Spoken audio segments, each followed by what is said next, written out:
আজ থেকে ২০-২৫ বছর আগের সময়গুলোতে বা তারও আগের সময়গুলোতে যারা এই এলাকায় বা আশেপাশে ছিলেন তারা এই জায়গাটাতে আসতে প্রচণ্ড রকমের ভয় পাইতেন।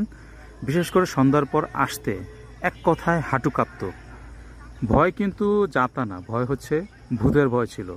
ভূতের ভয় হওয়ার কারণও ছিল এইখানে মূলত এই জায়গাটার আশপাশটা ছিল হিন্দু বা সনাতন ধর্মাবলম্বী যারা আছেন তাদের সৎকারের একটা ব্যবস্থা ছিল, বা চিতাশাল বলি আমরা, চিতাশাল ছিল।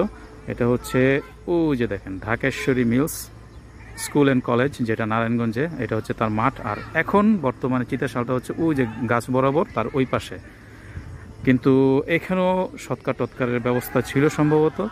যাই হোক, মানুষ প্রচণ্ড রকমের ভূতের ভয়ে আতঙ্কিত থাকতো, এই জায়গাটাকে এড়ায় যেত। এখনও দেখেন কতটা নিরিবিলি, তাও এখন মানুষজন ভয় পায় না। এই ভিতরে ঘুরে ফিরে আধুনিকতার ছোঁয়া পড়েছে, কিন্তু একটা সময় ছিল সন্ধ্যার পর মানে এই জায়গা দিয়ে যাওয়া যাবে না, ভূতের ভয়ে।